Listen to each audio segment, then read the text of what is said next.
welcome everybody to this uh welcome to this episode of Strong Perspective Podcast. I'm one of your hosts, Keith Armstrong, along with my brother Jaquari Armstrong. Folks have been asking me about my brother Damon.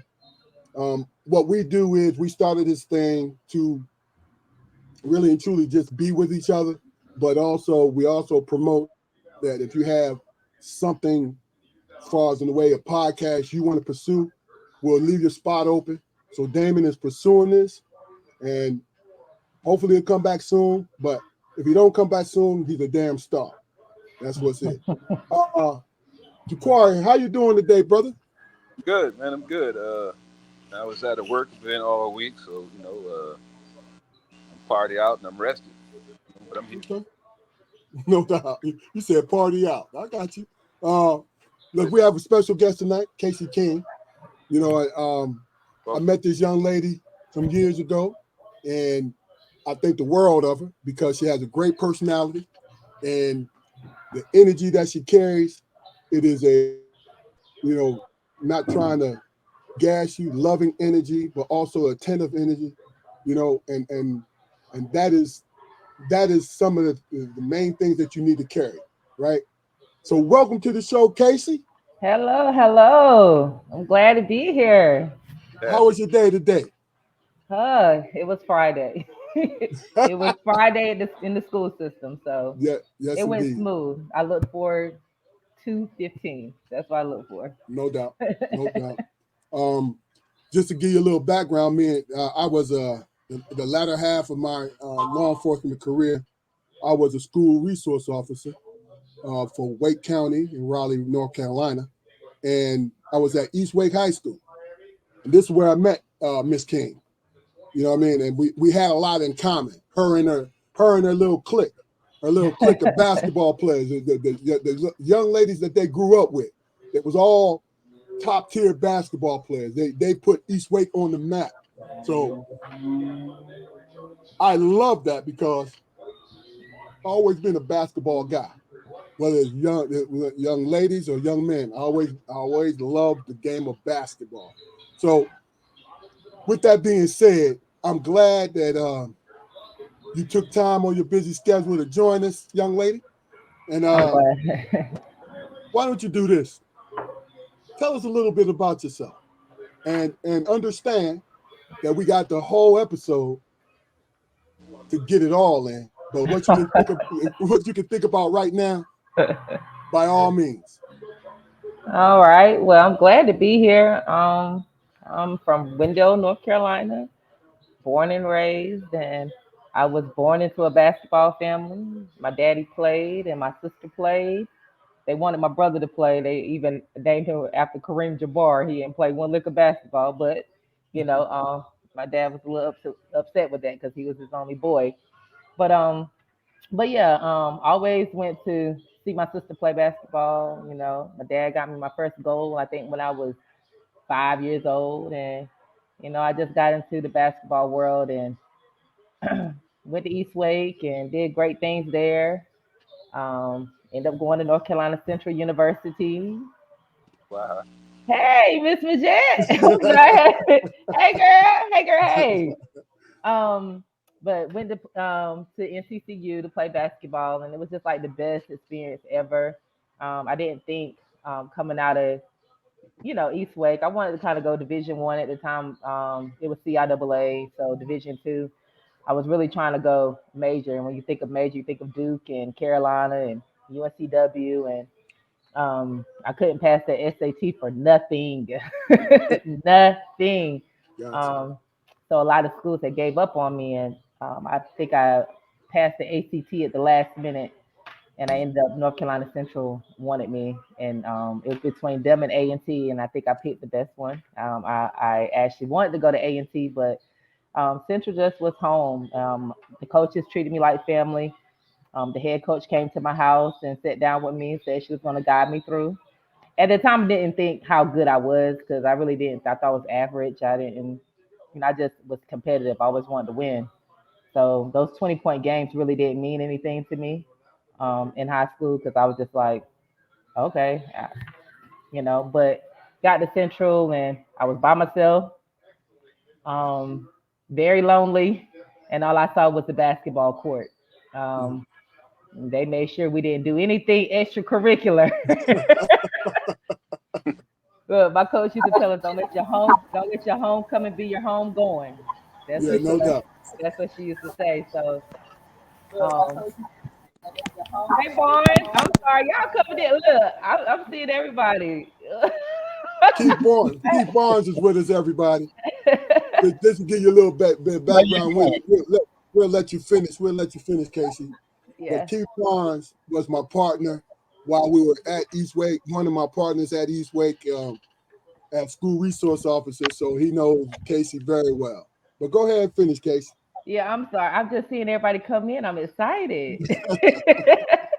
But yeah, so at North Carolina Central, I didn't really feel like I was going to play. Everybody was good, in the beginning of the school year. We have a lot of open gyms, and they had went and I just like these cats are good. I'm not gonna get on the court, But then my coach was like, "Yo, you're the best," and I'm like, "How? This girl's Michael Jordan out here. This girl, she was doing a 360." I'm like, I can't play underneath her, but I ended up starting as a freshman, and then from there, I just one thing that really kind of taught me to get through Central was I never hung out with the freshmen.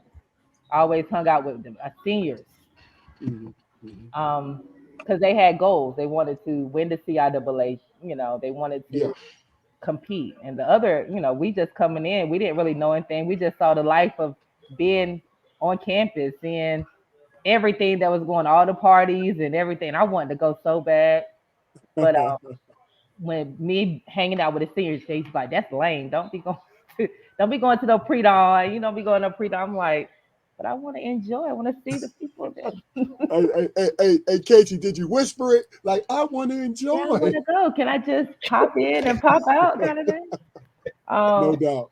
but yeah, so there when I was at Central, and I'm just gonna, because it's a lot that we're gonna talk about. Yeah. I'm just gonna skip over, and I did a lot of great things at North Carolina Central, and still to this But, day. hold on. Before you move away from Central, Okay. let them know about your scoring, please. We cannot skip over that. Please give them your single game high and what you ended up with. Please do that. Okay. All right. Well, as a sophomore, I've never been a person talking about my accolades. I'm still getting them to this day, which is, great. I'm looking at them like I really did that. But my sophomore year, before the CIAA moved to Charlotte, we Mm. were in Raleigh, and I scored 59 points in one game. Um, 59. 59 points. Wow. Did not realize it was 59. I just was playing. We went in overtime. Trust me, it would have been 59 if we had gone overtime. But um, time of that, and my coach came into the locker room. Well, no, it was like the film crew, the news people were outside the door, and then my assistant coach walked outside because they were knocking on the door, and he came back in, because you know, um, he looked at me. He was just like, and I was like, what? He was like, so after my coach finished talking, because she didn't know either, she didn't know what was going on. He said, he pulled me to the side. He said, you had 59. I said, no. I said, well, Lord, if I had 58, we wouldn't have won the game. you know, that's what I'm thinking about. I wasn't Yeah, thinking about it being a big yeah. achievement. I'm thinking about winning. And yeah, like so it just hit big news. Um, it was everywhere. And I still at that time was in the zone because I'm just like, because we lost the next game. We weren't the greatest. It was a build up year. My sophomore year, we were building up, getting the right team in, and um, yeah. So yeah, I did all that. I think Okay, I'm the okay. leading scorer at North Carolina Central right now. That's what I'm talking about. I was waiting on those two things. That's That's Yeah, good. real. That's yeah. So real. I guess I did some scoring out there. I Yeah, did. look, you had a gun. Pop, pop. Let's Yeah. go. So my for senior night, my senior year, my dad is taking me out, my mom is taking me out. They're calling all my, my stuff I achieved and everything. And then They retired my jersey during senior night That's Wow. what's um, up. That's from North Good what's for Carolina. up. them. Yeah. What court? Yeah, they really did that. So that was an amazing like I really was not expecting that. I don't think nobody at North Carolina Central have had that done on their senior night. Normally they'll call you in when you're older to retire your jersey. They actually did it before Right. I actually finished the season. Um, Yeah. so that was good. And then I recently just got into the Hall of Fame with the CIAA. So That's yeah, Congratulations. what up. Man, that's awesome. yeah. So Yeah. Exactly. all of Yeah. that happened, and those things happened. Those accolades happened afterwards. But like the CIAA, that was the biggest because I'm like, now my name is going to be ringing from years and years on in But books and everything in the CIAA. Yeah, Absolutely. but everything in those regards always happen after you're done. See, yeah, that's the key to it. See, a lot of people like yourself, when you put your head down and just do the work, you know what I mean? Because you had a goal, you had somewhere other than just college or where you wanted to go. You know what I mean? So that's the thing about it is you no, go ahead and finish, Casey, because I know you got a lot to say. Whew. Okay, we're just gonna jump to what I do now. Well, after the season, of course, it's kind of a little different than guys. Guys can go and enter the NBA draft and everything. I was on the WNBA draft list, but when it comes to women, they want you to graduate from college. And I messed up a little bit. I can admit. I tell my kids that all the time. I messed up because I just took the courses that I needed to get done instead of like really taking it there. I changed my major like four times literally trying to figure out what I wanted to do, and it put me behind. So my coach was like, you're not about to go into no WNBA or going there without getting this. You right here, you know what I'm saying? So I ended up um, staying at Central for another year to get my degree. And in that process I started coaching. I started coaching in Durham um, during the off season during the summertime, and I enjoyed it. It was just something about those kids in Durham. They didn't have a lot, but Mm-hmm. they could ball. I had Yeah. one girl. She was in middle school, seventh grade, and she was 6'5". Literally, she was huge. Her Oh name is wow. Deja Marshall. I'll never forget her. But she never played before. Daddy was huge. Like they was like, please just work with her. Get her where she need to go. So I was able to motivate those kids, and they knew me out at Central. Hold on, Miss Majette. Hold on. I love you, Miss Majette. We miss you so much. Can you come back, like just for like a little bit, just a little bit? Um, but yeah, so I started coaching, and now I went to East Wake. They asked me to come coach out there, and that was before I actually started teaching out there. Because I'm like, I always tell myself I'm never gonna be a teacher. What are y'all talking about? But yeah, I went out there for basketball, and then end up loving the kids out there, getting a position into the school systems, being a one-on-one starting out. Of course, that's special education. I like that a little bit, but it was just one-on-one. I actually had the worst one-on-one kid ever in life. Yeah, literally. It was horrible. me, me, Miss me Majette, and no, Keith remember. I can't drop no names, but just yeah, yeah, he was a bit much. Yeah. Yeah. But after that, I just got into, the OTS program, being around the special ed kids, and knowing that they needed help. They needed somebody to support them in everything. Their disabilities, what they had going on, and I've been there for what 12, 13 years now. Yeah. Um, so it is something that I enjoy doing because trust me, I've never been a morning person. Miss Majette would tell you. I think my first day at the school since I was late. They called me. They was like, "Where are you?" I said, "Oh, in the bed, like in the bed." Like I didn't even know it was that time. But now I wake up, ain't got to worry about no alarm. I'm there because I enjoy what I do, and I enjoy teaching the kids. Of course, it's a different generation now. We're going to talk about that because it's like it went from a whole 360. It's not the same anymore. But I'm still there holding on by a thread. Okay. Yeah. Okay. Well, look. You said a mouthful, and Jaquari, Keith, you have anything to say? Look, I'm thoroughly impressed. I mean, 59 points in one game. I never made 59 points in my whole basketball career. Hell, that's even in pickup games and shit. So no, I mean, and for you to be humble about it the way that you are, it just speaks to your drive and everything. So big up to you. And thank, congratulations, Hall of thank Fame. you, thank Absolutely. you, thank No you. doubt. Yeah, I didn't Ken, know all of that. I didn't know all of that. Yeah. Oh, okay. Will you No, I get was all saying that? Will you get all I that, didn't know Keith? all that. Will you get all that, Mr. look, Barnes? look, Will look, you? look, look. It looks We, good on you. I I love it. look, was. look. We This was is. teasing about it before, Casey. Thank I'm you. like, look at this. Like, look.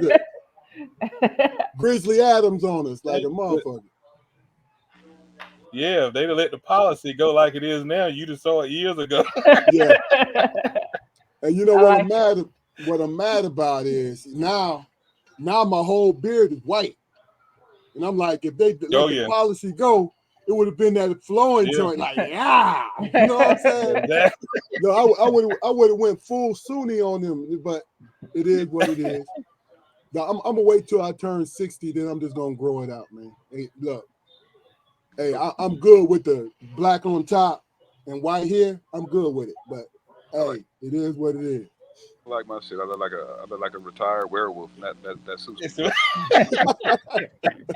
But Cassie, can I ask you about your job? You work with special education kids, right?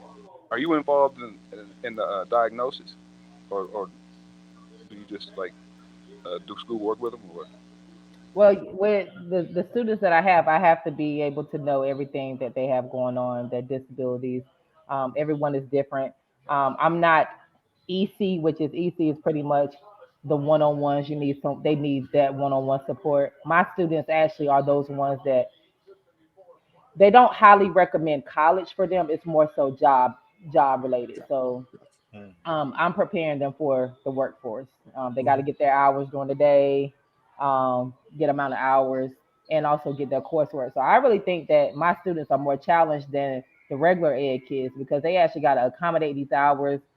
They'll go off campus at a job site during the day for 2 hours, come back, and it helps them because a lot of the job sites that they go to, if they do well or they can be managed or whatever well, they get jobs. Like they actually get paid jobs or get opportunity to work. And some of them, most of them have jobs before they even graduate. Um, so like your cooks at, we're not saying cooks technically, but like people that carry out your food or bagging your groceries, taking out Yeah, carts, they can do those things. But gotcha. don't get it twisted. I do have some kids that are very smart. This whole gaming stuff, technology, this what they love. That's all they do. They're like it, like technology whizzes. So them developing a game and making millions, I could see one of my kids actually doing that. Yeah, Like, yeah. yeah, yeah, I mean, it's that day and age. It's definitely that day and yeah. age. You know what I mean? Well, let me ask you this: as opposed to, because you've been teaching this long, as opposed to pre-pandemic and post-pandemic, is there a difference with the children? Yes, we're our children are slow. We're very slow. No, I'm saying. So what you're saying is, before the pandemic, they were a little sharper, and then after pandemic, was it a change? It was a big change. But when I say this, before the pandemic, you had these students that uh, they were sharper. Now with the pandemic happened, these kids didn't learn anything during the pandemic. They was in the front of a computer the whole time, hoping to Oh, get, yes. their learning through the computer. Half of them was asleep. Their parents didn't motivate them to log in. And guess what? Us as teachers, we passed them on. We had to. If you Yeah, you had no choice. yeah, if you Yeah, participated and you was I'm here, you got passed on. And I looked at that. I actually told my students, the other day, I literally told them, I said, I just want y'all to know how behind you guys are. That doesn't mean you can't get up, but y'all are so behind. It's not you guys' fault. The pandemic messed us up really, really, really bad. hmm So we're like, These are our doctors and lawyers that'll be taking care of us one day, and they don't know it. These kids, even regular ed, they don't know how to use cursive or know a clock like a dig. You know, they know the digital clock, but they don't know the other clock with the shorthand, longhand. They don't know it, never seen it. Yeah, That And part. they don't even teach that anymore. yeah. So it's just Yeah. different. It's I think a lot of it has to do with, and you brought up a great point, is learning, like entertainment wise, they can hop on the computer and learn everything versus on rap songs, trends, everything, right? But the fact that, you know, you don't want to stay, and this is extreme, you don't want to stay awoke when you're sitting in the classroom before yeah. pandemic. You know what I'm saying? Now you sitting, you In the chilling. bed with your laptop and, Right. and sleep. Cause I would have slept too. I would have Yeah, been in the bed. yeah, yeah. I had so many meetings at the school. You didn't think I would sleep? Yes, I cut my camera off and I would sleep. Yeah. I think that's the funny thing about it is, you know, okay, now let me jump to this. Socialization pre and post pandemic, right? Is it a different kid as far as getting along with each other? Yes, it's different. I think our fights and or just things, period, things happening in the school system now is more um it's more violent now. I think a lot of kids are angry. Hi, Jaria. That's my bestie. Hey, girl. Hey. All the way from Charlotte. Charlotte. But and Jaria, you can chime in because she has a teenage child. So Okay, definitely, yeah, chime in. But yeah, they're very violent. I'm literally scared. gotcha, Um, gotcha. I'm very scared because these kids are not scared of anybody, any age. They don't look at someone older and respecting them at all. They will literally talk to you, curse you out, fight you. Teachers, like, when they're asked to do something where they don't want to do. Um, the pandemic has ruined our current time. Everyone is on edge and quick to react. Just listen, yeah. Um, Yes, Sharia. Yeah, but it's terrible. And being in the school system, I just try to teach my kids. I don't even go in the hallways and stuff no more, especially in high school because we do have some students. I mean, everybody used to skip, but No, no, no, no. See, Casey, you tell me you go in the hallway all the time, man. Don't do that. Don't no. do that. When you were there, I was in the hallways a lot because I wanted to see you guys. Okay, now it's just a different I get it. it's a different teaching staff. It's not the same. Okay, Yeah. so Miss King stays in her classroom, and I worry about my students, and I tell my students when y'all see something that might be a fight or anybody getting you or they're on social media talking about it the day before, they already know it's going to go down because they're on Instagram or whatever, like, okay, we have The kids information getting, is yeah, already out. we getting kids getting jumped in the bathroom just because, like, oh, you're gonna fight me today, and if you don't, you can't be part of our clique. Like, and our kids are really Yeah. like, oh, I want to be part of that clique because socially during the pandemic, they didn't have Home anybody. team. Home team. Yep. Jury in Home team. Hey, Absolutely. in Detroit, do y'all say, hold on, Juria, what's the word? Hold on. What do y'all call soda in Detroit, Pop. Armstrong? Pop. Pop. What you No, talking it's about? soda. It's soda. No, it's pop. It's pop. Pop. And then what is this? What up, though? What up, What though? up though? It's just like, Personal greeting. you know what I'm saying? It's just like, yo, it's a greeting. And look, and you understand when somebody hits you with the what up though, you know exactly where they're coming from because they hit it with that inflection. You know you're in danger or just a greeting. What, It is what it is. what up though? And it's like, what up though? Yeah, yeah. But Okay, yeah. um, Keith, you're Yes, sir. familiar with what Casey's talking about? Mm-hmm. We chime in and Jaquari, just to let everybody know. Everybody knows this who tune in regularly, but your folks, Casey, Jaquari worked with juvenile offenders in the DC area. So Okay. he gets he gets the minimum and the worst. You feel what I'm saying? So I know he can vibe with what you're saying. So Keith, you go first, and then Jaquari, then you go. Yeah, I Jack, was. go ahead with that Dallas Cowboy stuff, man. Stop Oh, I thought something. I saw that. I thought something was wrong with the screen. Uh, it. this uh, just on to touch on that, Keith. If you cover the IONS on your shirt, that's the Dallas. That's the new Dallas Cowboys jersey. L. The L's. The L. But anyway, I remember when we were in the school, I used to speak with a lot of the principals and about the students that you all will receive. Because at one time it was kind of like y'all had some children that were like borderline. They were they put the label on them that they were special needs or something, but their behavior was something else. So when you dealing with them, they were very functional, but I guess on paper, academically or whatever, through their testing, they qualified to be in in your class. So is that still going on? Are they screening them better now, or are you still getting some students that you think like, man, you don't need to be in here? Um, I keep a lot of kids, but that's not saying they don't they don't need to be with me. Right. I do have some students that are behavior wise. I think they are no, they're supposed to be with me. Okay. Yeah, I tested them. That yeah, Well, that's good. That's yeah, good. yeah.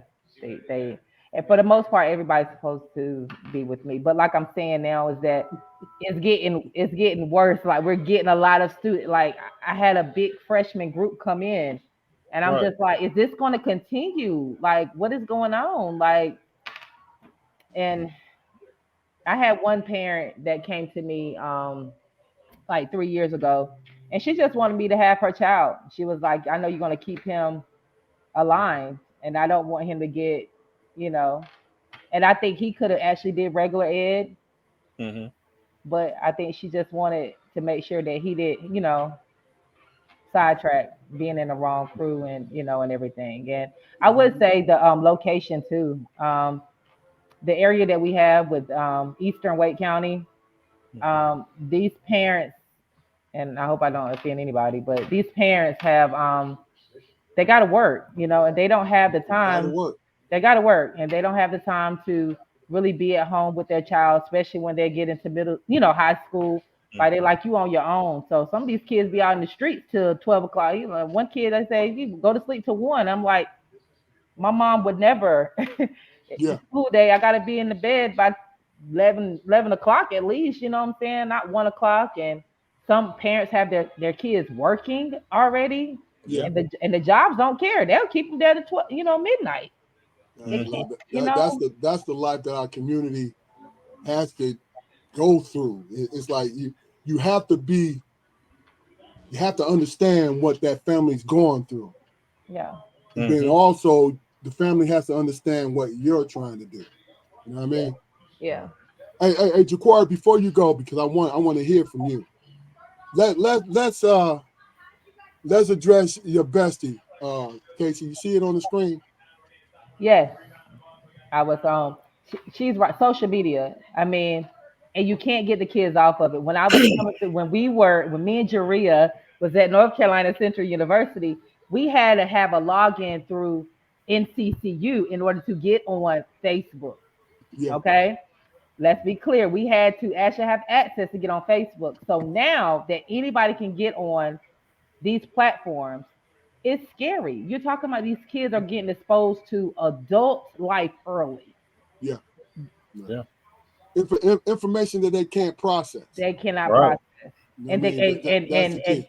and Facebook, Twitter, they want that money. They're not gonna stop the flow of They're this not. money coming in They're not. to limit that. So I, Cause if I go, had kids, I mean, I don't know what I would do. I mean, it's just going to be scary, and you gotta trust your kids. I mean, you have to teach them, keep it real with them because they're going to see it. They're going to see sexual activity at the age of whenever you allow them to get a phone.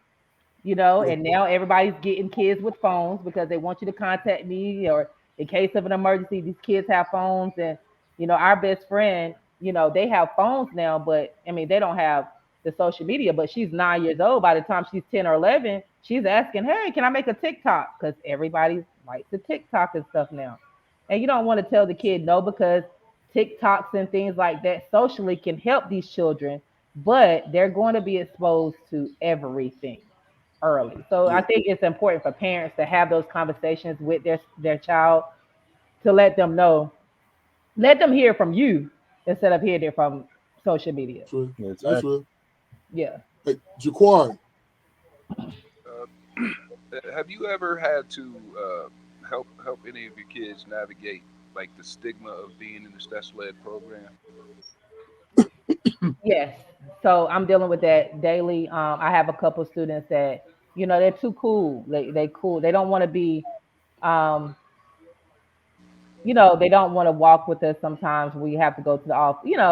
They know, like, you going to Miss King. I try not to let my students know that they're special ed. Not my kids, because my kids, they look normal. It's just they have a learning disability. Um, so I let them know that everybody has a learning disability. I mean, I think everybody no, has no, no, a learning that's real. disability. It's true. That's real. That's real. I think everybody has something mentally going on with them. How they cope with it, how they deal with it, is on them. Some people need medication. I know some teachers that take meds to help with their anxiety and all of that good stuff. So I feel like it's just, of course, some parents want that check too. I deal with a lot of parents that want that check. I Um, mean, it is what it is because it's about in the grand scheme of thing. Real quick, it's about survival. You're trying to survive with your family. That's real. Mhm. yeah, Accessible resource. I mean, you can't blame Yeah, people for accessing resources. I was But born and raised in. Hold on, Drea. I'll go back. How you go? There Okay, you I was go. born and raised in Brightmoor, very rough. I raised my son as if we're in Detroit. Single mom, two full-time jobs, and in school. But I still make time for my son, and she does. Yes, No, she really does. but that's the key to it is, and this next thing really spells it out in a nutshell. What she said right there. You know what I mean? Because I was raised by two parents. You feel what I'm saying? Where Mhm. Jaquari, myself, and my brother Damon, we had the opportunity, the strict opportunity, but we saw that they had a humorous side. They were human beings. Because my father was a strong man, right? But he showed us his sense of humor all the time, even when he was chastising us. You feel what I'm saying? It was one time my brother Damon, because he was the middle child. So my brother Damon was wilding a little bit, right? So what ended up happening was I was like, yo, chill out, because my dad was asleep. Okay, just got off work. I said, chill out. And my dad, and he was like, no, hey. I said, chill out, man, because dad's asleep, right?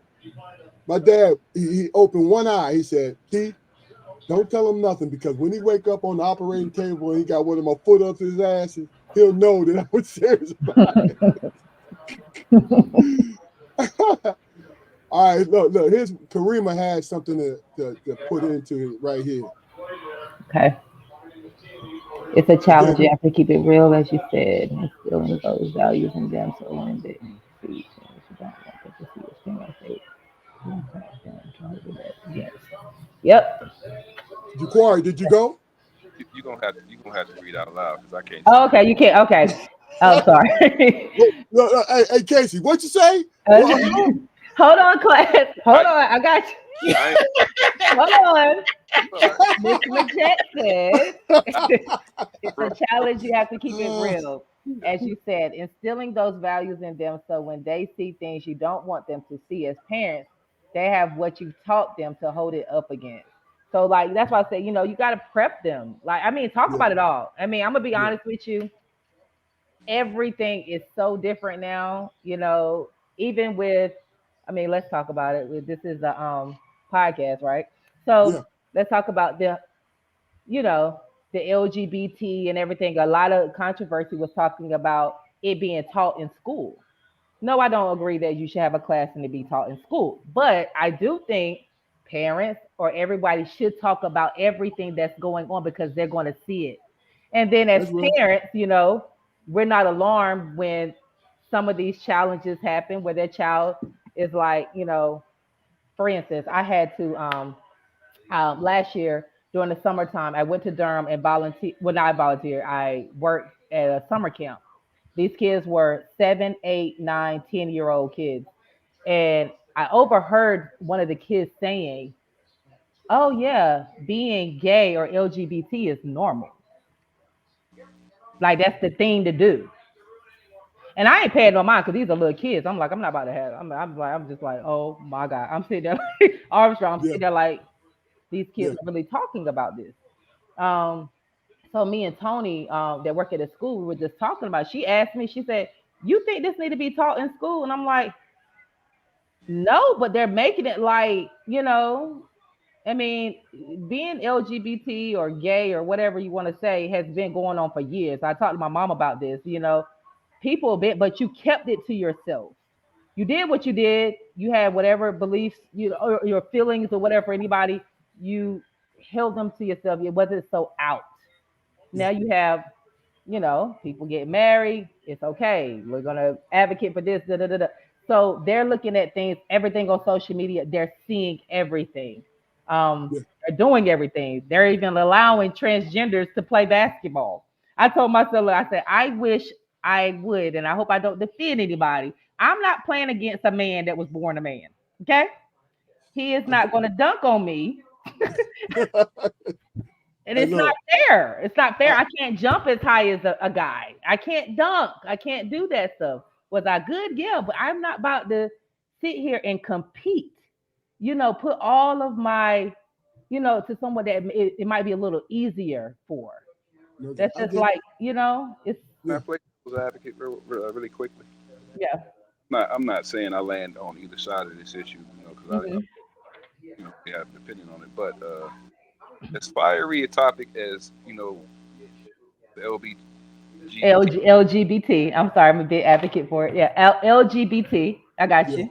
Yeah, community, as far fiery a topic as that is, wasn't uh, the acknowledgement of a Black History Month, didn't that have the same forever behind it? it What did. protests against that? That's a good point, man. But I'd like to respond once you're done. Well, go ahead and respond, Armstrong, because it is. It's Go ahead, yeah. go ahead and finish it, Corey. Yeah, I'm saying. I mean, I understand everybody's point. And I have my own opinion about being an ally, to any community outside of our own. But if our agenda is to be advanced, then we have to start living by some of the same things that we, we have to start reflecting those same things. I talk about how Black people are racist. I talk about how Black people are closed minded. Black people are not as liberal as the We, Democrats. we, we are one of the most We're not. conservative communities out there.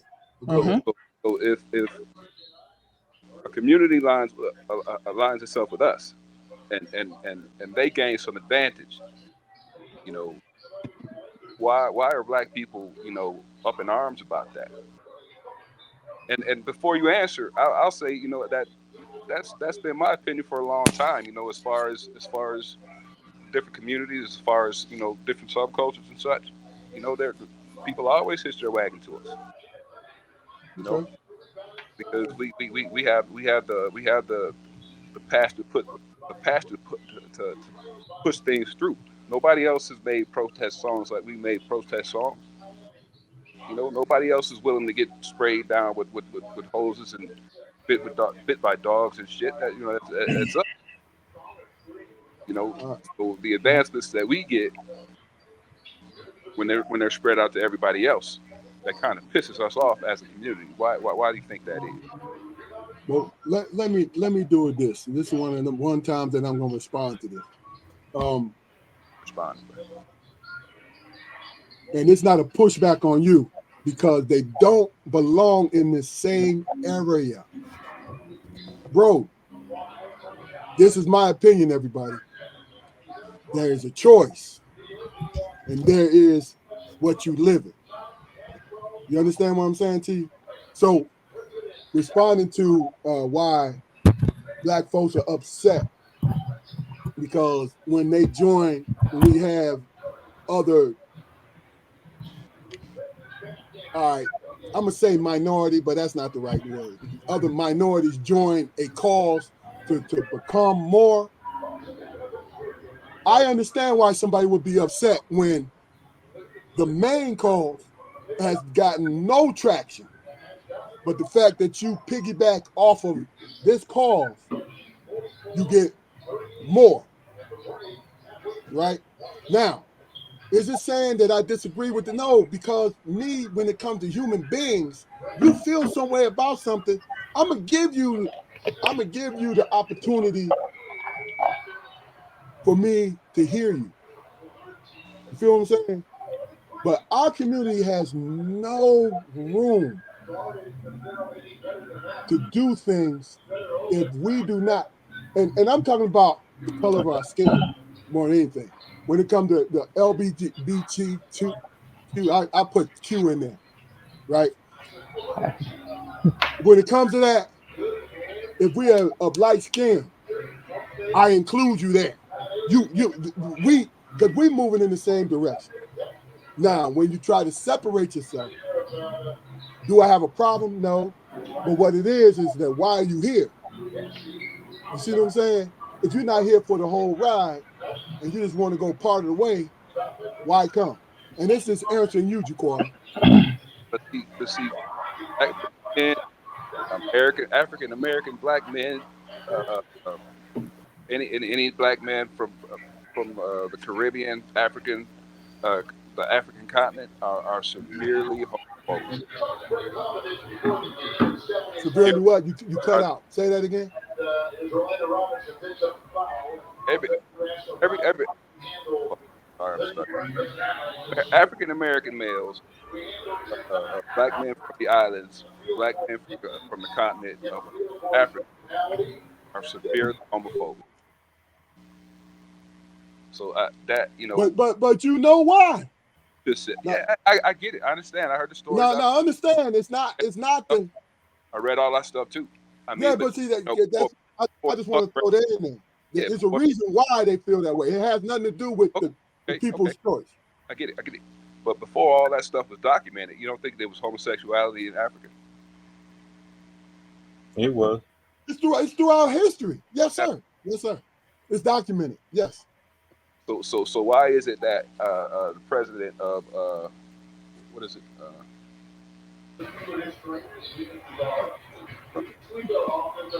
But I mean, take your pick. You know, the president. Ethiopia. The Yeah, president of of Ethiopia. Yeah. any African country, they'll sit down on Fox News or CNN. They go, look, it's against the law here, punishable by years in prison. Why is that acceptable? First of all, it's their country. Yeah, Got to say that, right? And then you got look, and really, you want me to keep it a buck, and then we're gonna move on from here, man, because I don't want us to get caught up in because this is a great episode. You guys are doing wonderful. But let me tell you something: the Europeans who practiced that throughout their history imposed that on the African nations when they came to colonize it. So the hatred for it and the hatred for it in Jamaica, it's not because it's you looking at that person like, yo, blah, blah, blah. No, it's the history behind it. You know what I'm saying? That's all. Yes, and I think that everybody deserves to have their beliefs, and nobody should take that away from anyone. And I think that's why a lot of the LGBT community, they kind of do think. I mean, I know we're going in the same path and everything, but a lot of things, they want to feel comfortable with the people that they be around, and because of the hatred that could be taking place, or or anything. And you know it's just it's the generation and everything that probably what the future is going to, you know so it's just a lot. And I think that's why I wanted to even talk about, okay, well, we have our children, so I just Yeah, think we just need to protect our children, to yeah, let them know that it's out there, but you have your own choice. yeah, And this is how, I was raised with my mom and dad, and everything. And my mom and dad didn't really tell me about these things, or tell me about, dating a guy or dating anybody. It was a we didn't talk Taboo. about those things. Yeah, we didn't talk about those things. And I don't think at the time I was even thinking about it. It's just when I started having my friends and then seeing what they were talking about, and having a boyfriend, and this, I had to learn that way. Which yeah, I'm glad I had good friends that, we didn't really we knew it was there. Don't get me wrong, God, we did some things. yeah. Of Okay. course, of We course. did some things early in, but you kind of learn you learn from those things, and you find yourself, and you Yeah, find I think my whole concern is that when I heard those children talking about that it was normal, and it's okay to do it, or whatever case may be, you really don't know what you're talking about. it's Okay. real. It's real. You see it on social media, you see this, and they're doing it. When a person like me growing up, I had to feel like what it is that I did like, or who did I like. And I didn't go on social media and see, oh, that's what I want to do. I was a tomboy my whole life. My daddy at the age of 5 bought me a Raiders jacket, big as I don't know what, with a hat. I can't help that, Always been a tomboy. And Yeah. I always, basketball and stuff like that. So I really, I've tried men, and but it just wasn't. I was too boyish for that. I just, you got to kind of like know what you like, or I mean, whatever. man, and you speaking true words. You really are. Because see, that's the whole point. That I've always believed in. No, no, let me just say this. Mhm. I don't know if it's controversial, and you guys just let me know what y'all think about this. When it comes to gay people, people get it confused with pedophile. Do you guys find that? Yeah. Because I think it's two different things. To be honest with I hadn't I mean, experienced I've never heard that to now. you. Look, now, fill me on this because I brought it up, so I want y'all to understand exactly what I'm talking about. Um, I can speak from just being a heterosexual male, but having gay friends, right? Men. And they say to me, bro, we don't want every man. You know what I'm it. saying? And we don't want children. We see it from that point of view. You know what I'm saying? It's just the fact that you're looking for somebody your age and all of that, right? And I don't want to get too deep in it, but I'm sitting there while we're having this conversation, and I feel as though people put it in the same category, and it shouldn't be there. You feel what I'm saying? Yeah, because I feel like I don't think that has a title to do with what preference or what identity you want to go over. It's pedophiles out there like terrible, with older people trying to talk to younger kids. Yeah, And I literally, this was like 2 weeks ago. I was at Sheets up the street, and some of the young ladies was skipping class, and it was a man. They were getting into it with the older man in there, and they were just saying like, "Hey, you looking at me?" And he was just going. He was like, "I could look at who I want to look at," and they like, "Well, we're in high school." And he didn't care. I mean, he was just still looking. And I said, and I pulled them girls aside. I said, that's why y'all supposed to be in class for one. You're skipping. Um, Back up. Number two is that what if y'all were by yourselves? yeah, Or, Yeah. yeah, Yeah. it's, yeah. and I then mean, it's it's real. social media. It would go back to social media. they're able to that they're getting catfish like I don't know what, meeting people online. I've never met anybody online like that. I mean, I just can't do it because I don't know who I'm talking to. And that's scary. You just don't know who you're talking to. and Yeah. and some But people be in a relationship with somebody online. I'm like, have you ever met them in person? No, he is somebody. No, tell her who you talking to. No, I'm not doing I that. mean, that's the truth, though. I'm laughing, but that is the truth. Yeah. I, I think I'm sorry. oh, please, please, please. Go ahead, Keith. No, I was going to say what I think a lot of people will do, and because it sells newspapers too, but they'll blend it. So what you have gay men that are pedophiles. Mhm. So they'll blend it. Or you have Gotcha. a gay female, adult woman that's pedophile. She likes women. So then it sells better to consolidate the two That's and then real. tie it all together when it's It's unfair, two but it's different real, things. though. Yeah, it's two different things. So That's they'll say, "Oh, well, the gay people, ain't nobody safe. Mhm. They want them all ages, and so it's not fair." But my question has always been, uh, like when I was in the military back in the '80s, they were it was don't ask, don't tell. That was clear. Don't ask, don't tell. We're not gonna ask you what you do when you get off duty, but remember, we all live together. And if nobody knows what you do when you off duty, then Yeah, can't nobody get uncomfortable and can't nobody say anything. Yeah. And at that time it worked. But now for some reason, somewhere it transitioned to where, hey, this is my lifestyle and I need you to be comfortable with it as I am. yeah. Yeah. So I'm Yep. gonna set myself on fire, but don't stare at me. You know, Yeah. Yeah. yeah, Oh, they that's get my angry now. Yeah. Yeah. Yeah. I don't understand. Yeah. I don't Yeah, understand it because it's just like even if I was out at the grocery store, I don't want to see Armstrong and his wife all kissing and hugging and loving on each other. I yeah, mean, you don't have to, right. it is what I mean, that's it is real. what it is, Yeah, that's no, nobody wants to see that's the that. human condition. What you Yeah. just said, that's a human condition. Like some people don't like public displays of affection. It's what it is. You know what I'm saying? So, Jaquar, you said you had something to say. I forgot. Have you have you noticed though that they make the flamboyant people the face of things, the people that are flamboyant. But you know what though, Keith? To answer that, brother, because I was talking to somebody today. I think I was talking to you. Hmm. Look, the bottom line is this, and people just don't understand this.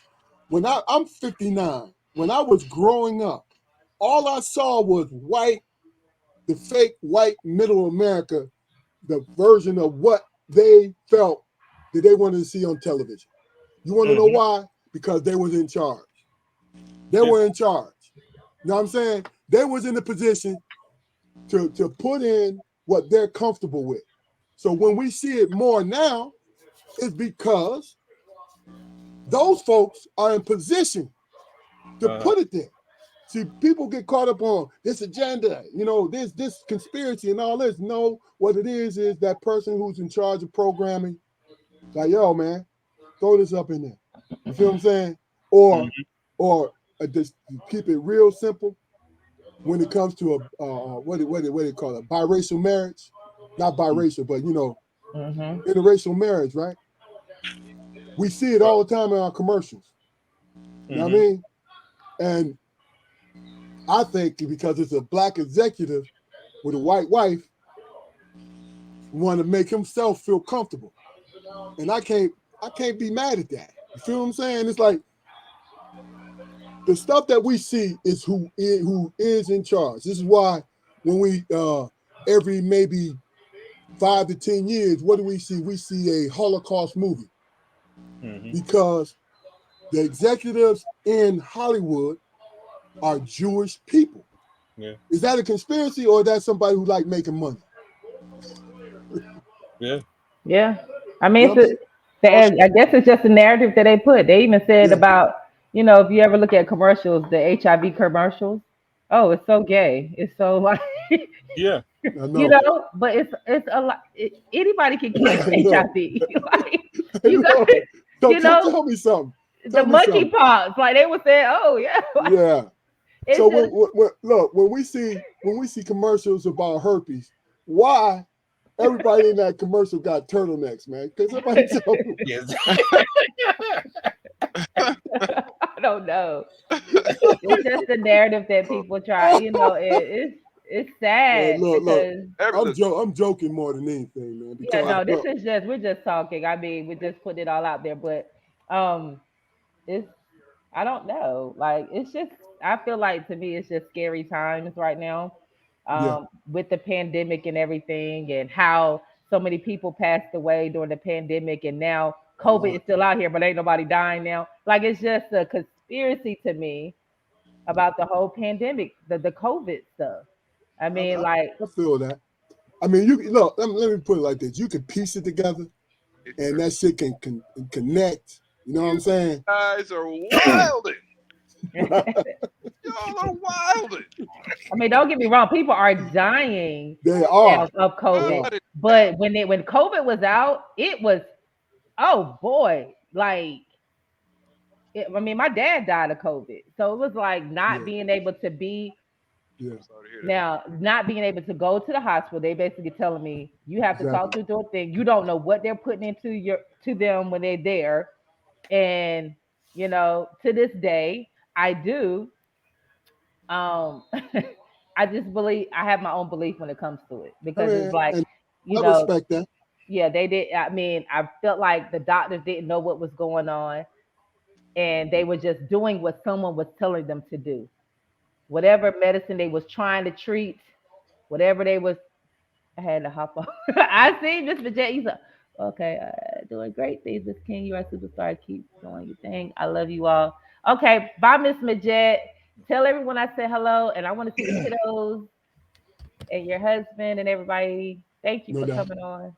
No doubt. Yeah. I believe the bottom line is, man, each different community needs a boogeyman. I mean, they had us for so long.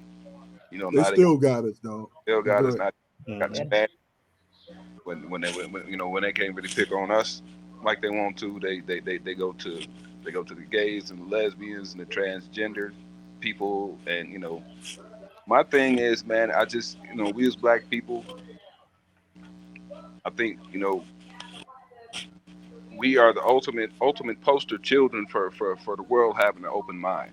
We Yeah. want to be accepted in all spaces, under, under all circumstances.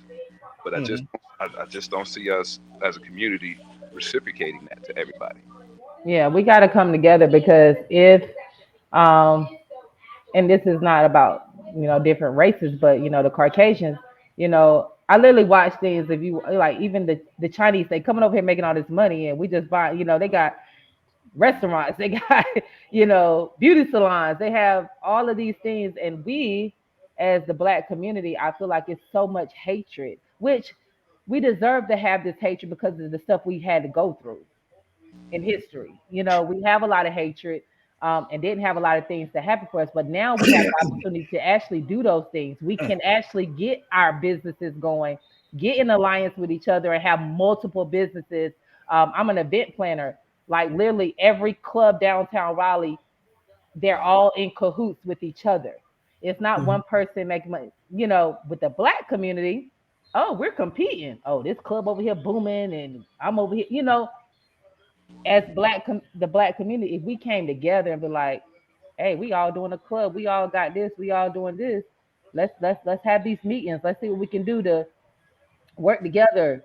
Your money's my money, because that's all that successful people. I'm not even saying black, white, or anybody. Successful people, yeah, they're doing it, and they're They're, doing it, they're, and they're making millions and millions and millions of dollars, and it's all going to them. The family, it's not just. I think we just want everything to ourselves. Feel like we can just do it ourselves, and you cannot do it by yourself. You need a support. Hmm. So, I agree. I agree.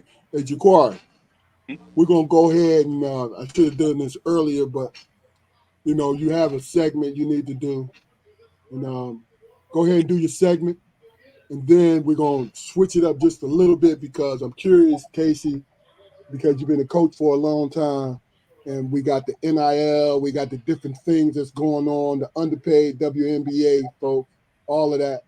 I just want to get your comment on it. But the Okay. quiet is on you. What you gonna do?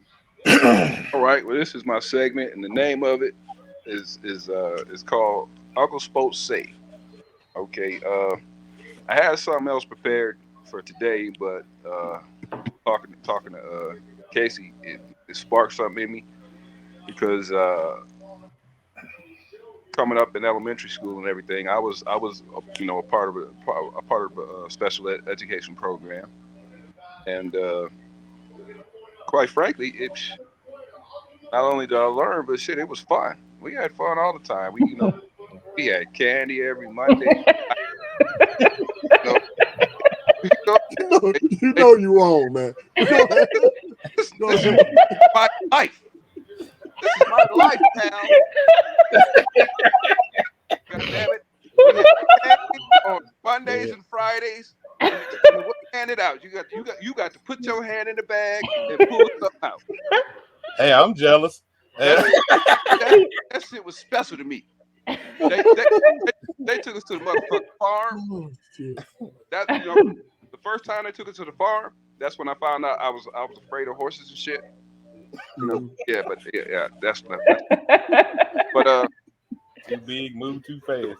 the question I asked you about whether or not you had to help your kids navigate through the stigmatism of being in a special ed program. I asked that question for a specific reason because I was not only was in one in the program, but I got held back when I was in the second grade. So I didn't graduate with the kids that I had originally come into school with, and they never let me forget it. They never let me forget it. You know what I mean? Mhm. It caused such a I don't say it caused a lot of turmoil in my life. And the candy and the farm trips, that wasn't the only thing that happened in that program. I learned a lot in that program. My issue was math. I still have issues with math, but through that program, I learned how to cope. You know what I mean? It made me slow myself down and try to figure things out. Because as you said earlier, Cassie, these kids, they're regular kids. They just have a deficiency in a particular place. You know what I mean? The stigmatism, I use that word again, that society will put on the person once they find out that you had an IEP, or you had to sit in those classes and everything. That shit's a heavy burden. It's a heavy burden. You know, and I believe whenever we have our whenever we find our children in a position to where they have to go to one of those whatever. We also need to have something in place to kind of shore up self-esteem, because that's a big thing too. You mentioned the cool kids who don't like to walk with the group. You know, those are the kids who might need to be at the front of the line. Because their lesson is not only in the classroom; it's a leadership lesson. You know what I mean? If they're strong enough and confident enough to walk away from the group, then they're strong enough and confident enough to lead the group. You It's know, and that's real. something I had to learn over time. You know what I mean? It's a rough job. I understand it's a rough job. You know, and I say that in comparison to my job, because a lot of my kids, when I get them, they don't do well in school on the outside, but when they come to our environment, a controlled environment where they have, they're pretty much, a captive audience. They often excel.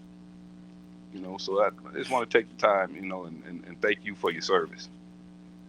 Thank you for Okay. your service. Thank you. No, thank you. Yeah, I mean, I love my students. They, and the good thing is that my students get to go to some regular ed classes. They have to have those courses where they're not isolated all day.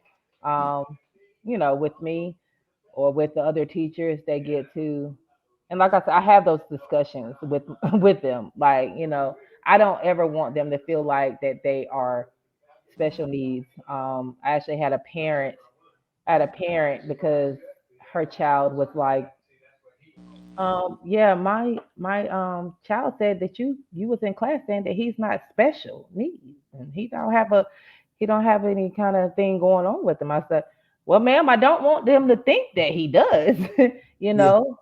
But she had drilled into him that like, yeah, you are autistic or you are, you know, and it's okay.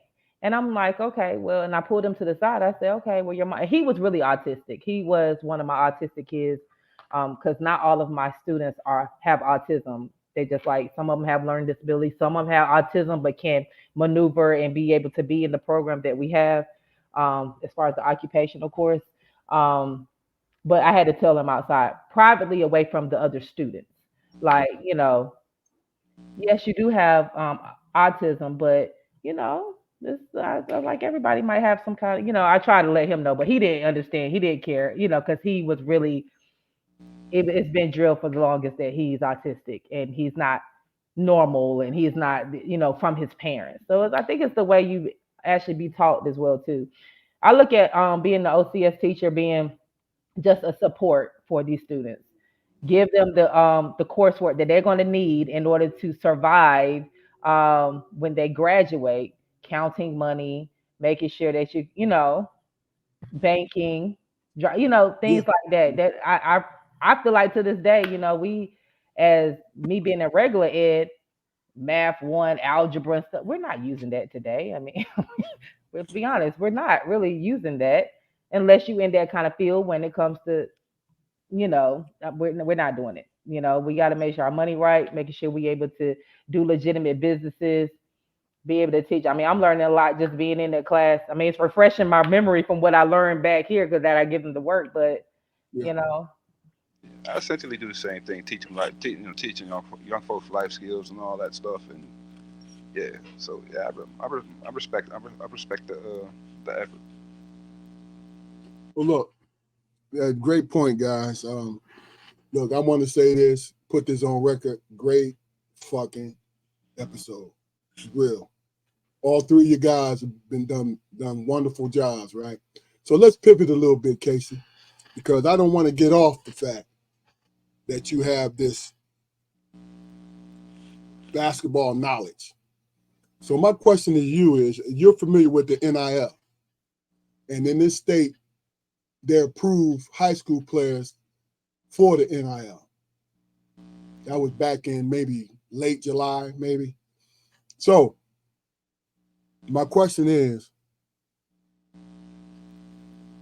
taking into consideration the high school age, that's this infant stage, man. It is what it is because you basically giving boosters, especially if your boy and your girl is hot, right? You're giving them license. You're giving them license to just pay these kids and these parents off in high school. I'm talking about. So let's just concentrate on college because you had an outstanding college career.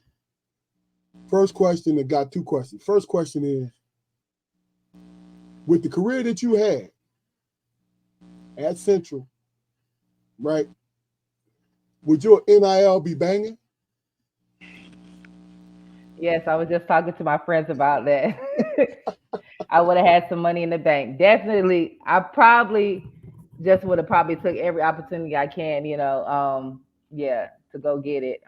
So just like the girl from what LSU, I forgot her name. Yeah, Angel Reese. Angel Reese making millions right now. I mean, She she's is. just doing it, She is. and um, yes, I mean, it's good. It's good for these students now and these kids now be able to achieve that. But it's kind of hurt. It hurts a little bit because I didn't get a chance to get that. I didn't get a chance to get that money in college and being able to be on social media. We weren't big on social media like that. So they actually, for Central Homecoming, they put me into alumni game for during homecoming. And the guy that was trying to get a video together, he was like, I got footage of everybody, I can't find you. But I had to really dig, like go to a CD of the game that I actually had highlights.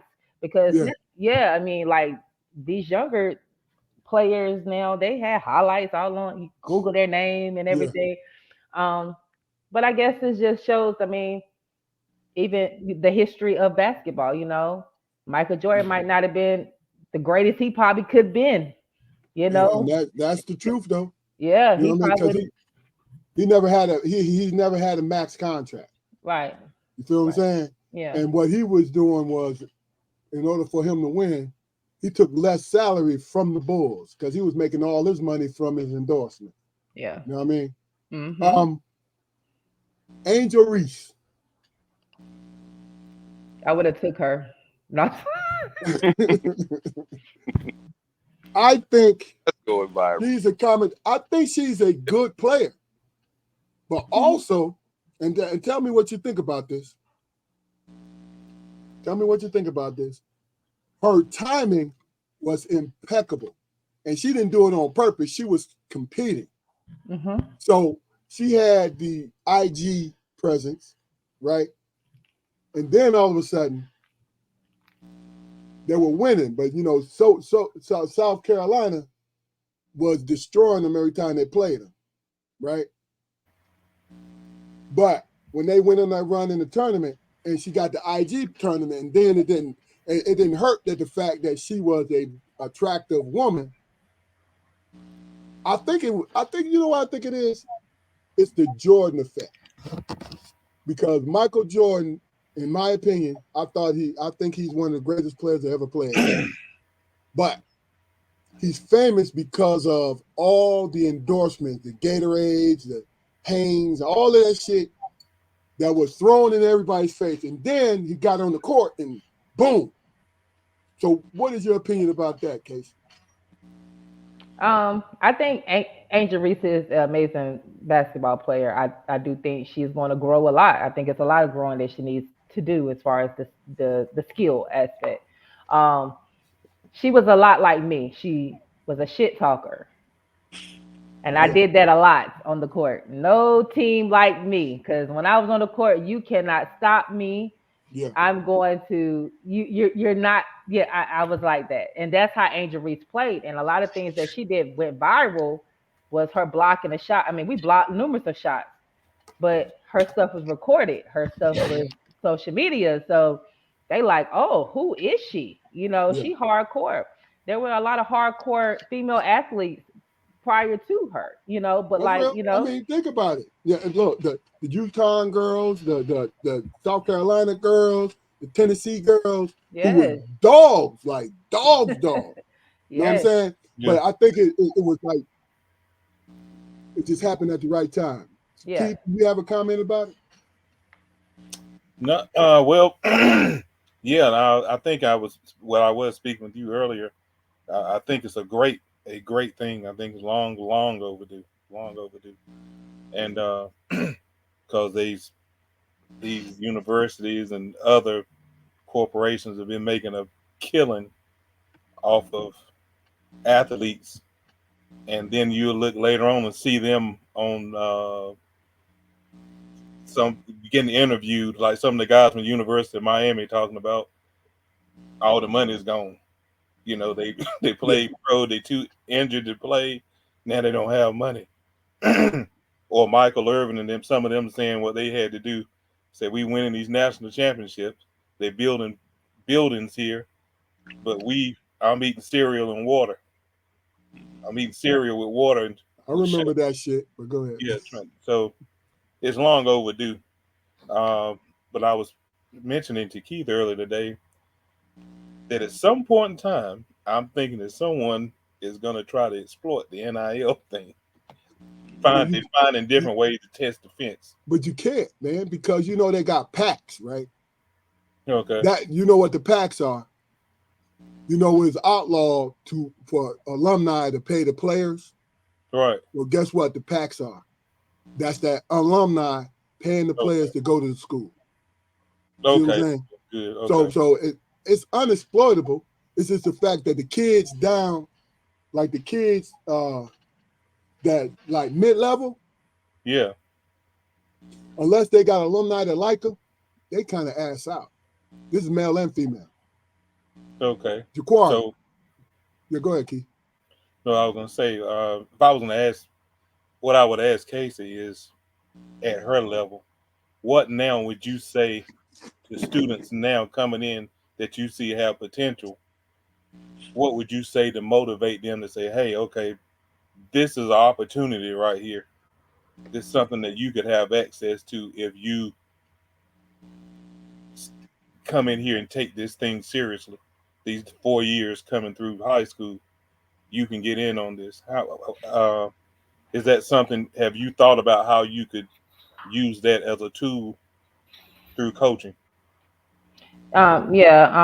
Coaching now is just a lot challenging um, because of social media, because of the pandemic. A lot of, nobody had to tell me to go outside to play with the guys down at the park, get better. I didn't. My dad, nothing was forced. My dad or mom didn't even force me to play. I wanted to play. Right. Um, so when it comes to coaching now, that's what we're dealing with. Um, And with coaching them, I tell them, like, you gotta want it. I'm not gonna tell you to come in this gym. I got 2 hours with you, literally, Right. 2 hours with you a day. That's not enough for you to get better and be the best. You're right. Um, so if they don't take the time to do it, Okay. like I said, I think Angel Reese needs a lot more work to me. Yeah. I mean, Oh yeah. she's not the best that I've seen come through. You talking about Hmm. Cheryl Swoops? You talking about Yeah. Tina Thompson? I mean, these players are the legends. Like, they could ball and probably would take you by 20. You Yeah. Yeah. know, hopefully she doesn't get in the loop of, well, she probably can stop. She's making millions. She probably don't care. Yep. She right. She probably doesn't care. She has the millions now, and she's made it through social media. So that's when I say I wasn't trying to be funny that I could take her. Hmm. I would give her a run for her money. I would know every move, that little turn, that little spin turn. Yeah. Yeah, it's Yeah. blocked. I'm going to block it. Hands Yeah. down, I'm going to block it. That's But what I'm saying. You and her, and they, and you're both in at her age now. Yeah. yeah. I mean, I would definitely would want to play her. I would tell my coach, I don't care what you do. We get beat by 100. We're playing LSU. Okay, Hmm. Yeah. we're going to play them. Put us on the roster. But like Dawn Stanley, she's an amazing coach, She is. amazing, and I could tell anybody that plays underneath her that you, you have no choice but to, yes, do what she says. But I am getting players that want this. Yeah. Okay. I can see a different dynamic when it comes to the coaches with South Carolina and LSU. LSU is a whole big, okay, spotlight, viral sensation. You got a rapper on the team. I mean, let's be honest. We got a rapper. You got, Bootsy, a big advocate for Louisiana. You have all of that, and it's more so of if you ask me, a fashion show. The, Hmm. the coach, she come ready to dress. I mean, don't get me twisted. Oh yeah. Dawn know how to dress too, Yeah. Oh yeah. Yeah. but Dawn don't play. Dawn sit on that bench Yeah. and she look at him. That's all she gotta do is look at him. It's game time. Yeah. Look, the only thing wrong with Don, and you can go after this, Jaquan. Only thing wrong with Don is she need to let her guards shoot and Yeah, use those big girls. yeah. Hmm. That's why she lost against, what is it, Iowa? That's why she lost against them. Oh, that Because that they that packed, Caucasian girl. Yeah, yeah. yeah. Oh, she That. the truth. Oh, She the truth. yes, She the Yeah. truth. But yes, the thing about it is, they lost that game because the guards and small forward passed up so many mid-range shots. And you just gotta let your big girls just go to work down there. Because every yeah, time they shot and missed, they grabbed the rebound. You know what I yeah, mean? Jaquari. I just, man, I I just don't know, like, the future ramifications of it. I mean, get your money. I'm totally with it, but you know, you made a good point, Cassie. What happens when Angel goes to practice one day and says, I don't feel like going today. What happens then? What trend is what kind of trend does that set? Right. No, I could believe that. I'm not saying this happens because I don't know, but it just looks like she's in control. Like she, you know. ah, I ah. mean, I do think that coach doesn't play. I think like she's on it, but it's just like you said, if she doesn't want to come today, she probably won't have to come today. But let me ask you this, in your opinion, Angel Reese loves the game. She Don't you does. think she Yeah. plays? She Yeah, plays she like she does. loves the game. Exactly. So I don't think that's a worry.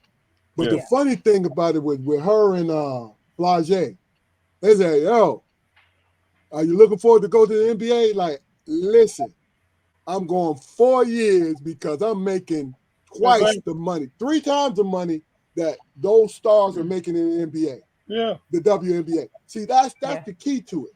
It's Yeah. like the one thing I love about the NIL is this: it can help kids if they have the right, especially if they bringing in capital, if they have the right people talking to them.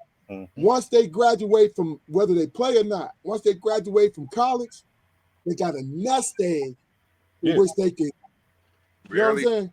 rarely do they have the right people talking to them, though, Keith. That's real. Yeah, That's That's that's real. the it. that's the I agree. thing. Like, Young, is are they, you know, I mean, it's helping the WNBA. I mean, of course, the WNBA was at a time where it was falling. I mean, Brittany Griner, a lot of those. I know a lot of pro athletes that I barely saw them because they had to play overseas as well, Mm-hmm. Yeah, in order to make ends meet. If not, playing in the WNBA is probably just them being a teacher like me. That's how much money. It wasn't like that. They yeah, got through, but in order to get through the whole year, they had to pay the off season.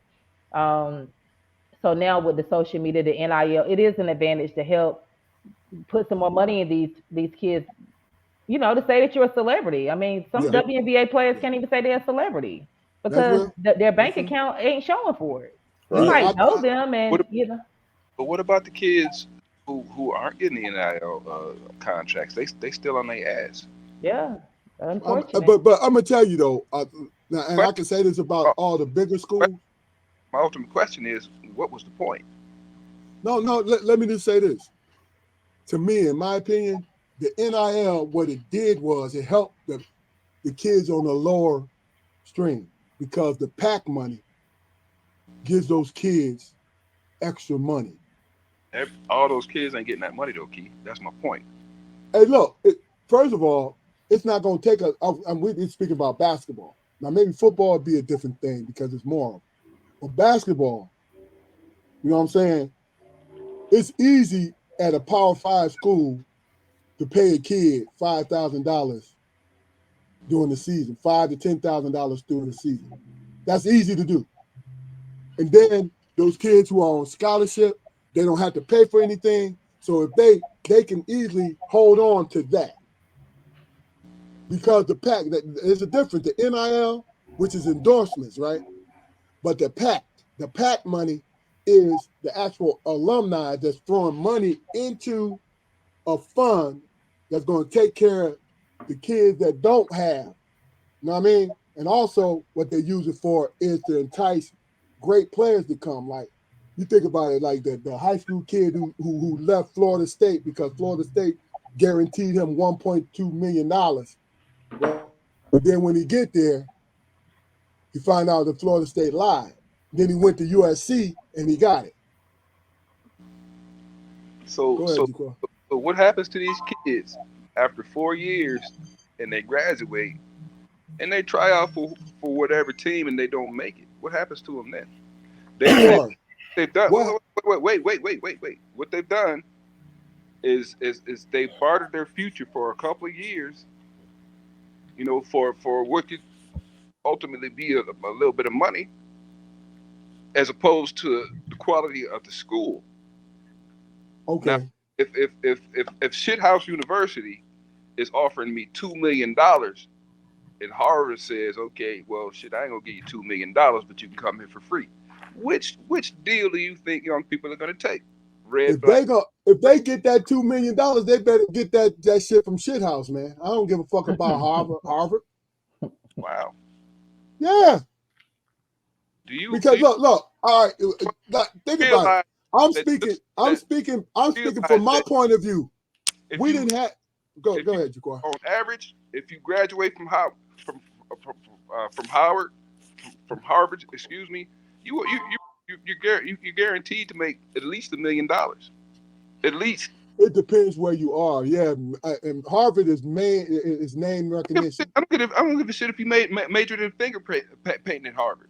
It is name recognition. You are absolutely right. But if you are guaranteed $2 million, forget Harvard. That's not long term though. It Two million don't make no difference. But guess where you're going to be if you're dollars. 22. Listen, $2 if you got million. 22, if you're 22 years old and you get $2 million, of course this is exaggerated. But my point is, you get two, huh? You are going to fuck it off. And guess what? You're supposed to if you don't know no better. That's my point I'm trying to make. You're talking about somebody who was at a Power 5 school, right? Who didn't get shit. And guess what I did? I got my degree and I worked till my retirement. And that's my answer to you, dog, is this. Yes, if this shit is available, cool, right? And you take advantage of it, cool. But you still gotta live afterwards. And if you jack the money off, folks, if you fuck it off, okay, who fault is it? Because you got that loot. You feel me? Well, you telling me you're willing to risk giving an 18-year-old $2 million for his name, image, and likeness when he can't even fucking buy a beer yet? If he got a family that's poor, yes, I'll give it to him. Well, Jaria just said she doesn't believe. I mean, other than football and basketball, the NIL deals aren't happening in these other sports. Now, this is what I'm saying. It depends on, and that's a great point. But you also got to see it this way. If what they do is these sponsors, they go off your social media presence, because the gymnasts, the two gymnasts at LSU, they're making well over $1 million too, because they had a social media to actually match it. It ain't a perfect system. It ain't even close to being a perfect system, man. You know what I'm saying? And that my point is, I don't have a problem if a kid don't have nothing, and off his ability or her ability, she get blessed with a nice little sum, right? And she got the right kind of parents, like, yo, throw that in the bank, graduate, and you got something to live off of that. You know what I mean? But like I said, the one thing about it is it's the PAC money. It is the PAC money that's going to help the other students.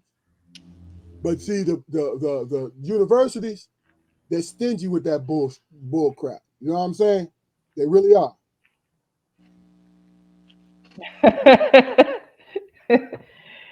Jaria said, "Well, hell, Casey, we was some dogs and we didn't get half the respect football and basketball got, and we had winning records back to back years." Yes, Jaria was playing volleyball. She played volleyball at NCCU. Every year they won the championship. They could not be stopped, and we didn't for quite some time. We still to this day, it's all been about the male football, basketball. Like we didn't Okay. get the respect that we deserved as female athletes. Now Well, you and he used to kick ass too. Jaria have a great point. So let's discuss this. The argument, Yeah. the argument against that, which I think is BS, but it is what it is. The argument against that is men draw more people to the games. Even though you guys had the winning records, you was doing your thing, right? The volleyball was doing its thing, right? Who was drawing the money? Cause look, I'm I'm sorry, Audra. Adria. look, hey, go ahead, hey, Jaria, get that shit out, get it You out. know, yo, you don't know Drea. Drea is about to have me, bro. Yes, we Those 16 Yeah, yeah, 16 passenger vans. Everybody else get charter buses, get to yeah, go out to look, eat. They gave us a little $5 that's church's chicken bar after the let, game. let me share this with you and Jaria, right? I went to the University of Pittsburgh, right? My freshman year, we was in the Big East, the greatest conference in '82, all the way until maybe '92. The greatest conference in the, and you can talk that ACC shit if you want to, but one of the greatest conference to play in, right? And what's so sad about it is Pitt was a football school.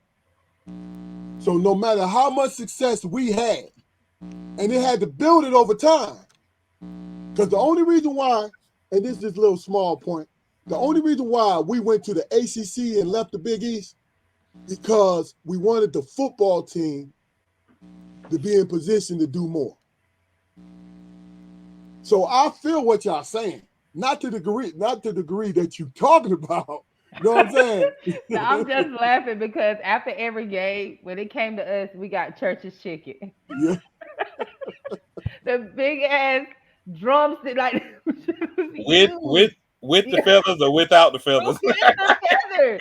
And we look, after the game, that was the best thing that happened to us. Though I ain't gonna lie. And like we think it was a spot. We ain't get no size. And you got the chicken and the biscuit. You got three. You got three legs and a biscuit. Like, get red pop. Jaquan, what years were you at Central? oh my Jaquan, god, we Jaquan is were a there. Central grad. Oh What, one, Uh, what year were you at Central? oh one, oh four. When were you at Central, Casey? you say 01 to 04? Yeah, We were there at the same time. I was really? at 2003. So was it 2000 was 99 to 2003, yeah. Okay, yeah. Yeah. Yeah.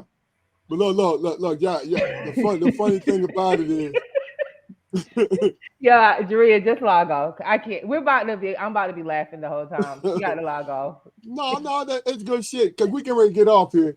I Yeah, just see, I just want to let you guys know that it's been a great episode. Casey, thank you. I Keith appreciate Keith y'all. No, Barnes, thank you. look, Keith, thanks for showing up because Man, thank you. because I asked you today. I asked him today, Casey, because I knew Keith knew you. You know what I'm saying? That's my buddy. I miss y'all Yes, so Yeah, much. yeah. yeah. Maybe And y'all should just Jaquan, come back out of retirement for like 1 year. uh, shit, Jaquan, always a great, joint, man. You always on point. Yeah. thank you, sir. Appreciate it. Listen, this last piece, and take a minute. If you don't have nothing, that's cool. But what we're gonna call this until Damon comes back is what the hell moment, right? So to describe it real quick is what you witnessed throughout the week, and you said to yourself, "What the hell?" Like in social media, in your everyday life, you say, "What the hell?" Right? Now, I'll start first. Okay? So you guys understand where I'm coming from. I'm big on learning some shit because I'm 59. I know a lot of stuff. Our history, everything. I just know a lot of stuff, right? But this is one thing I didn't know. Did you know college tuition was free up until the middle of the 60s, around 1965? Did you know college tuition was free across the country? No, Now, I didn't know that. Now listen, damn. what happened was, California was always the progressive place. Shit that happens when you win the fucking Powerball It's in California. when, Oh, when laws, different laws change as far as people's concerned, it's happened. So Huey Newton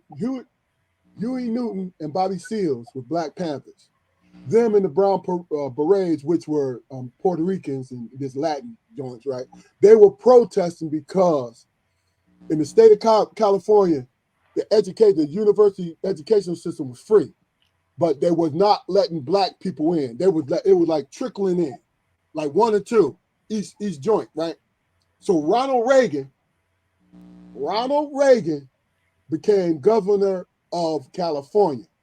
And what he did was he said, if you have this problem, why don't you start charging tuition? And I forget the university that started, and it's a small tuition, right? But if you don't want Black folks to go get this education for free, like we white folks, oh yeah, I'm breaking it down like that. If you don't want that, you don't want these folks to get it for free, right? Charge tuition because they ain't gonna be able to afford it. It was I don't want to name a university because I'm not sure, so I don't want to lie. But one of the universities in California started charging a fee, tuition. And next thing you know, it caught fire across the nation. That's why we got to go to school. That's why people have debt, especially Black people. That's why Black people have debt going to college because they did not, and I'm gonna keep it a buck. They did not want Black people to get the same shit that they got. That's my what the hell moment. Anybody else got anything? Now you don't have to top it. If you don't have it, it's cool. But if you do, let's go because we're gonna shut this thing down. That's kind of hard to talk. Yeah, marvel of what the hell. Um, well, at school, so I was, I like to recruit my students because I feel like if anybody is motivated to learn the game, and I'll take anybody. So I walked the hallways. I saw a girl that was 6'5", literally, she was taller than me, and I said, "What year are you?" She said, "Freshman." I said, "Okay." I said, "Got basketball. We're gonna play some basketball. Come to tryout." She said, "I'm the cheerleader. I'm a cheerleader." I said, "What the hell?" oh, oh yeah, baby. And no, I did. I had to watch, and I said, I looked at her. I said, "Listen, let's just talk about this. Like, you're too tall for Yeah, that. Like, to yeah, be a yeah. cheerleader." But yeah, whatever. I gave Tell her me, whatever she wanted to do, but tell- she she she can was do too. both. The cheerleaders be right there on the bench with with the I told her these kids lazy. I'm about it's hard oh out. It's shit. hard out here. East. It's not to say East Wake. It's just since East Wake, I will say you had all these different schools that got built around us. So now the talent is divided, and we kind of get in whatever we can. Yeah. So yeah. So but we got a cheerleading squad that's gonna look like the basketball. It's like 10 of them. That's 5'10" and above. I'm not even lying. Come to the game. I'll wait for y'all. Come to the game. Y'all gonna see them come out there in the middle of the court, and I'm Yeah. like, and then the cheerleader coach, she kind of get mad because I be like, yo, why are you even allowing exactly. like motivate them to do something else? Because this is not gonna be it. But whatever. Yeah. Yes, I ain't recruiting no cheerleaders. Why you recruiting the players? I do all I can. I gotta do what I can. But on a good note, I think we're gonna have a good season this year. Good. Good. This is the first year that we've had a lot of students come out for workouts. Normally I Good. only work out like 5 kids. Now we've been consistently with 17, and these are all freshmen and sophomores, and Great. Okay. so Okay. Good. looking Good. all Good. right. Ja'Cory Keith, any what the hell moments? Uh, yeah. Let me see what see what I have. I always got a what the hell moment. Uh, okay. I was I was training this guy. I was training this guy to do. I think it was asphalt stuff. Mm-hmm. So the assignment to make it quick. I'm a truck driver now, Casey. So I got a load of asphalt. I took an empty trailer and I staged it at a parking lot of the Walmart, South Carolina. Then I had to go get the loaded trailer with the sealant in it. It's the stuff they put over the asphalt after they lay it down to put the little sheen to it, the shine to it. So I went to get that. So actually, the full trailer, I left it sitting there, and it has a pump to it. So when I went to get the empty trailer that I was going to put that fluid into, I come up and it was a crew. It was one white guy sitting over there, and he was with the company that I was delivering this stuff to. So it was some more customers over there trying, I guess they were in a hurry, but some of my Mexican brothers was over there messing with the hose. So they going to jump the gun instead of waiting for me. They turned the pump on. The asphalt, the stuff shoots out, hits him. When I saw him, he's solid black and shiny. Oh man! Like you remember Marvin the Martian that on the yeah. all it was just eyes. I would have shot the whole motherfucker. Yeah, it's just running down. God And he damn. said, I did not know. It's fast. It's fast. Look, when I saw him, it was doing like this. It was going and running down his head and everything. And so that was my what the hell moment. I was like, what the hell are y'all doing? And then I looked at this dude who was in charge of the thing, and he was sitting in there like he never batted an eye. He was sitting in there doing his paperwork like he was normal. Yeah. Ain't nobody dead, so. Yeah, they set old boy up. Wait, so the guy that was waiting that you said that you was delivering the asphalt for, right? Yeah. Because he could have told him, said, just hold on a minute, he'll be here in just a few. Right. He already make his payment? Yeah, because even what they spilled on the ground, they had to pay for that too. So he was just writing down gallons. I guess. Yeah. Oh yeah, they spilled. Great. He was mad. I know he was mad. Jaquar, you got a what the hell moment? Yeah, I got a what the hell moment from my past, man. When I was a little bitty boy, about 7, 8 years old, man. When I had to figure out on my own that Santa Claus wasn't real. I was absolutely fucking terrified of the notion of a fat biker coming down my chimney in the middle of the fucking night, right? Yeah. And the fact that he's leaving shit, you know, that was just totally unacceptable to me, right? And everybody's sleeping through it. Yeah, ain't nobody. my grandmama, Maggie Johnson, nothing happened in that house without her knowing. Right. Yeah. So I'm a little boy, right? So I go to my father, and I said, "Well, Pop, you know, Santa Claus just bothers me, man. I'm scared and everything, you know, and you know, you gonna keep us safe." And he said, "Go outside and look on top of the house, son." So I went outside, came back in. He said, "What you see?" I said, "Well, I ain't see nothing." He said, "Yeah, all right, you safe." I said, "Why?" He said, "Because we ain't got no chimney, dumbass." I said, "Well, if we ain't got no chimney, who bring me all the shit? If we ain't got no chimney, how I get all the shit?" And he said, "Well, you know, me and your mama." I said, "But it ain't no goddamn Santa Claus. You couldn't have eased that in, brother. You know, you couldn't have massaged that notion into me, man. I'm a fucking child, bro. Come on." But that was no. Our mother and father did not candy coat shit. Nothing. Nothing. Yeah.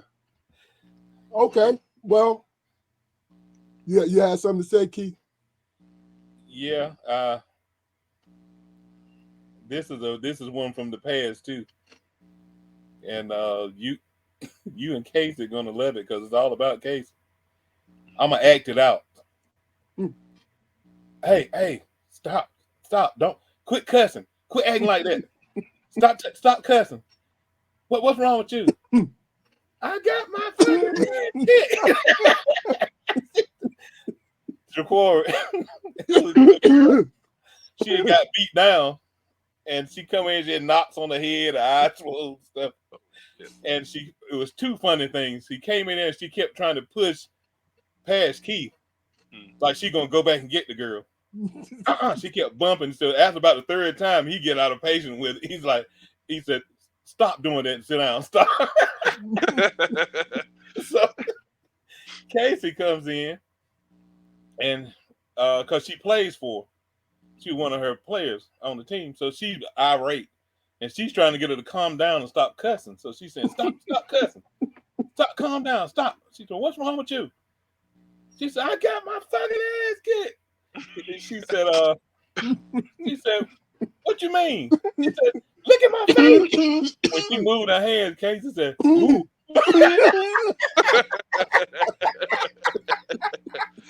Oh man, it was the word. And the thing is that she fought her teammate, right? So I said, "Who the world you fight?" She told me how her teammate beat her. I said, "Oh." I was trying my best, be professional at the time, but when Casey said, "Ooh," I had to run out the room. God, and she talked like, I can't say her name, but she was just like, she kind of like mouthy and stuff. Yeah. So she was like, "What the hell you talking about? What's wrong, man? I got my ass." So I called her mom. Her mama cursed like crazy. Curse. So I called her mom. I said, "Hey, you might want to come get her." What the hell she done did out there, motherfucker at school, going crazy. Yeah. And so I'm like, "You just need to come get her." And she was like, "What happened?" I said, "She got ass." Yeah. Come get her. So soon as her mama came in there, it's like, "The hell you come here and get your ass beat? I teach you how." Oh shit. Oh man, that was the funniest thing. Oh man. But yeah, we had some times. Oh boy. That was the only place where I can know of where I would get up some days and I'd be like, "Man, I don't feel like messing with them today." But then there's a part of me was like, "I'm gonna miss something." Yeah. Let me. No, I gotta go. Yeah. All right, but look, this is a good place to start because it's almost 2 hours, but it was an easy 2 hours because you guys been entertaining, thoughtful answers and all of that, man. So it always makes it easy. You know what I mean? We had some good responses. Home team, great responses. You know what I mean? Casey told me a lot about you. I hope you good with everything. Karima, Queen Karima. That's what I call it. Thank you for tuning in. All love to you because that was probably, and Keith and Casey will verify this, and Jaquar, you met her, one of the most genuine, kind-hearted people you ever want to meet. Absolutely. That's real. And then got the nerve to shine a little bit too, like a shiny quarter. Like, yeah, stop playing. Yeah. Look, every time Miss Webb, she get at me, Miss Majette, I was like, "Oh, leave Casey alone." I was like, "Thank you, Miss Majette. Thank you. I love you, Miss Majette." No doubt. And everybody else who commented, let me make sure that I get everybody. But hey, stay on. Once we get off live, we're gonna take a couple minutes, then we're up out of here. But I want to just reiterate. Eric, my home team, one of my best friends. Thanks for tuning in earlier, brother. But I want to reiterate, Casey, one of the best guests that we had. You know what I mean? You were open, great job. Jaquari, like I said, you always do a great job. And Keith, yes, sir. You know what I'm saying? Yes, sir. I talked to you just in time. I was like, you know what, man? Why don't you come on? I'm gonna send you the link. You know what I mean? If you got time, come on through.